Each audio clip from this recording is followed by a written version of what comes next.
You're watching Northern Crimes. The chill of a Canadian winter in the 1970s blanketed the city of Calgary, Alberta. It was a time of innocence and community spirit, where neighbors knew each other by name and children ran the streets freely. I guess you could say things were different then. But beneath this peaceful facade, a dark presence hid in plain sight, casting a shadow over the city that would linger for over 4 decades. In the span of 1 year, from February 1976 to February 1977, 4 young lives were taken in a series of brutal murders that left the community in shock and law enforcement grasping for answers. This is the gripping true story of the Calgary Murders, and this is Northern Crimes.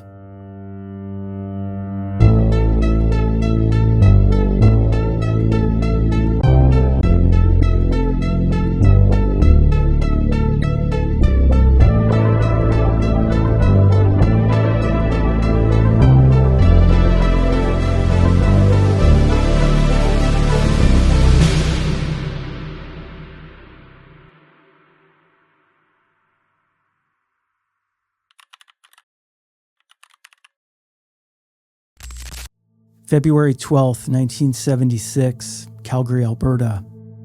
It's a typical day at Ian Bazalgette Junior High School, but all is not well. Friends Eva Dvorak and Patricia McQueen, both 14 years old, are caught with the smell of alcohol on their breath. The two friends are promptly expelled from school. That evening, not wanting to go home to their families, they begin a weekend of partying and hanging out with friends. Then, they decide to hitchhike home. 3 days later, on February 15, their bodies are found under the Happy Valley overpass a mile outside of the city. The community is horrified and shocked, but this story is just beginning. Melissa Ann Rehorek, a 20-year-old hotel housekeeper, has recently moved to Calgary, drawn by the allure of the majestic Canadian Rockies. A supervisor at the hotel describes her as a, quote, good worker and very nice girl. But on September 15, 1976, she vanishes into thin air. Last seen hitchhiking west out of town, her beaten and strangled body is discovered the next morning in a ditch near the Trans-Canada Highway. Barbara Jean MacLean, a 19-year-old recent high school graduate, arrives in Calgary in September 1976. Seeking a fresh start, she lives with her brothers, first working as a waitress before finding employment at a downtown bank. She plans to attend university in the fall. But on the evening of February 26, 1977, she becomes separated from her friends after a night out at the Highlander Hotel. The next morning, her fully clothed body is found in a remote area on Calgary's northeast outskirts. She's been strangled.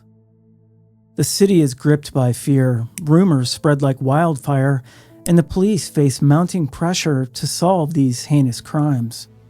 Despite numerous stories from the press and heightened interest from the community, the cases go cold, leaving families devastated and investigators puzzled by these brutal crimes. In the backdrop of these tragedies, a drifter named Allen Srery was living a transient life, slipping through the cracks of society.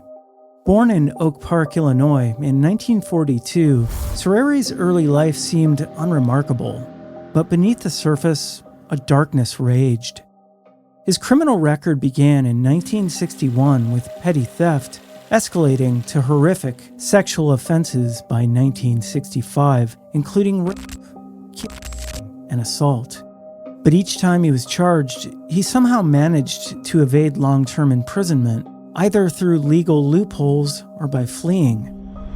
In 1974, after being charged with rape in Los Angeles, Srery posted bail and vanished. He crossed into Canada illegally, taking on numerous aliases and living off the grid. He found his way to Calgary in 1975, a city unprepared for the terror he was about to unleash. As Srery moved through Canada, his ability to blend in and evade capture became almost supernatural.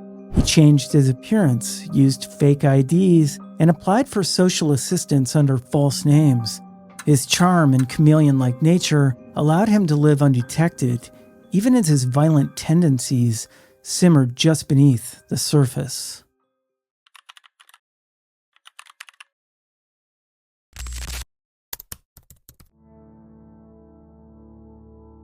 Eva Dvorak and Patricia McQueen were last seen on February 14, 1976. Recently expelled from school for drinking, the girls had been visiting with friends over the weekend, attending multiple parties. Witnesses reported the girls voluntarily using drugs that weekend, including alcohol, LSD, and marijuana. After playing a, quote, quiet game of cards at a friend's house, they were last seen alive by a neighbor who offered them a ride. The girls, who were hitchhiking home, refused. The next day, on Sunday, February 15, their lifeless bodies were found on a bank of snow and ice under the Happy Valley Overpass, 1.7 miles west of Calgary. The initial autopsy found small abrasions but no clear cause of death, leaving the medical examiner to speculate about asphyxiation. However, without any concrete evidence or leads on suspects, the case stagnated.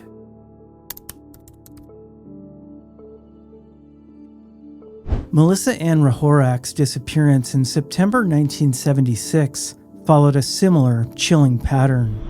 She was last seen by her roommates at the downtown WYCA, her plans to hitchhike likely sealing her fate. When last seen, she was wearing the clothes that would later be found on her body, including a blue jean skirt, light blue jean jacket, and a dark red blouse with white buttons. Her body was discovered on a rural road about 20 miles northwest of Calgary. She'd been beaten with signs of a struggle, strangulation marks, and the presence of seminal fluid. Despite these clues, the trail went cold.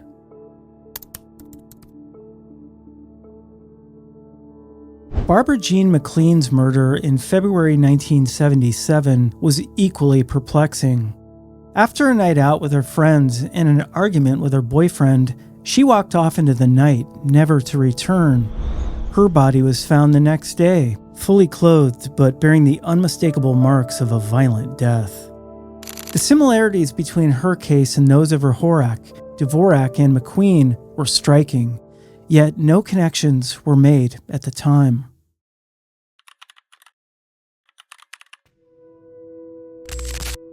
For years, the Calgary police and the RCMP pored over these cases, with the initial investigations into the 4 deaths lasting into the 1980s.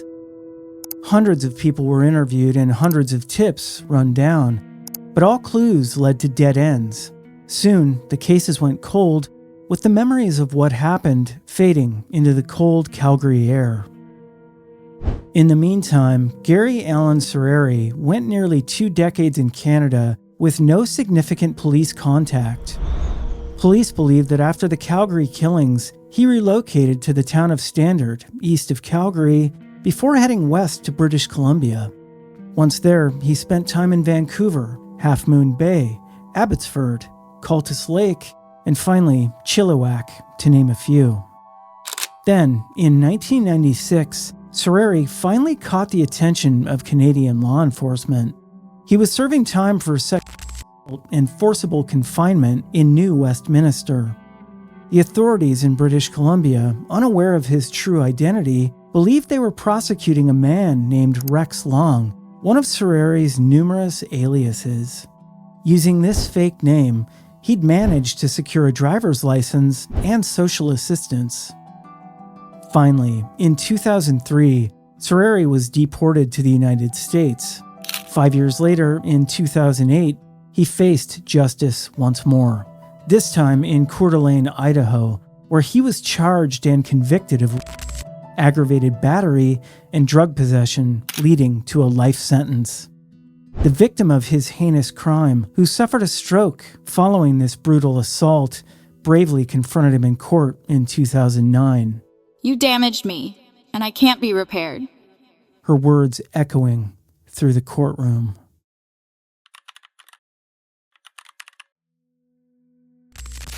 In 2003, a breakthrough in the Calgary Murders case occurred.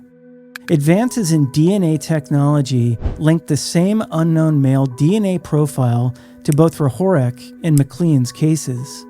This discovery reignited hope, but without a match in the database, the identity of the killer remained elusive. Years passed, and the families of the victims continued to live with their grief and unanswered questions. But the police never gave up, revisiting the evidence whenever new technologies emerged. In 2021, another re-examination of the Dvorak and McQueen cases finally yielded a match to the DNA found on Rehorek and MacLean. For the first time, investigators realized they were dealing with a single, terrifying serial killer.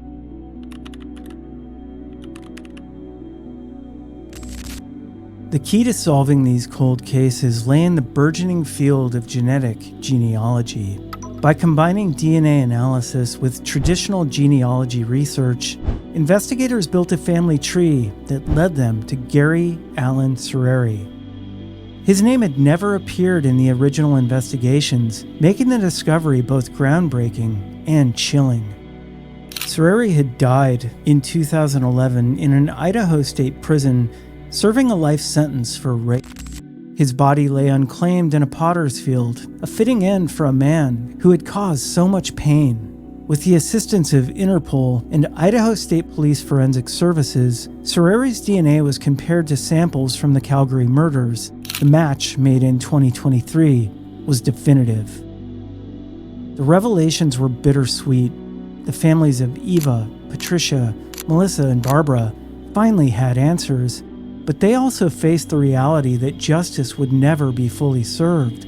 Srery had escaped earthly punishment for his Canadian crimes, leaving a legacy of unbearable pain and loss.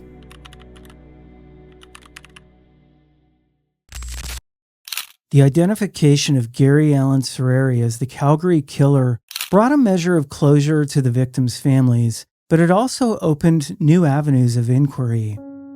Srery had lived in Canada for over 2 decades, and police believe he may be responsible for more unsolved homicides and sexual assaults across Western Canada and the United States. The RCMP issued a public appeal for information, hoping to piece together Srery's movements and potential victims during his time in Canada. The families released statements expressing their gratitude to the investigators who had never given up on the cases. The pain of losing their loved ones remained, but there was solace in knowing the truth. Perhaps the feelings of all parties involved were summed up bluntly in a letter by the McQueen family. This evil monster has caused so much pain and suffering for countless families. We thank God that he is no longer alive and can never harm anyone else again. The story of the Calgary Murders is one of tragedy, perseverance, and the relentless pursuit of justice. Gary Allen Srery's reign of terror in the 1970s left an indelible mark on the lives of his victims and their families. The advancements in forensic science and the dedication of law enforcement brought answers to questions that had lingered for nearly half a century. Yet, as with many true crime stories, the resolution is not entirely satisfying. Srery's death before his crimes could be fully uncovered leaves a sense of unfinished business. How many more victims might there be? What other dark secrets did Srery take to his grave? These questions linger, a reminder of the complexities and frustrations inherent in solving cold cases. As we reflect on this harrowing tale, we're reminded that even in the darkest of times, the light of truth can eventually break through, illuminating the path to justice and offering solace to those left behind. The Calgary Murders will forever be a part of the city's history, a somber chapter that underscores the resilience of the human spirit in the face of unspeakable evil.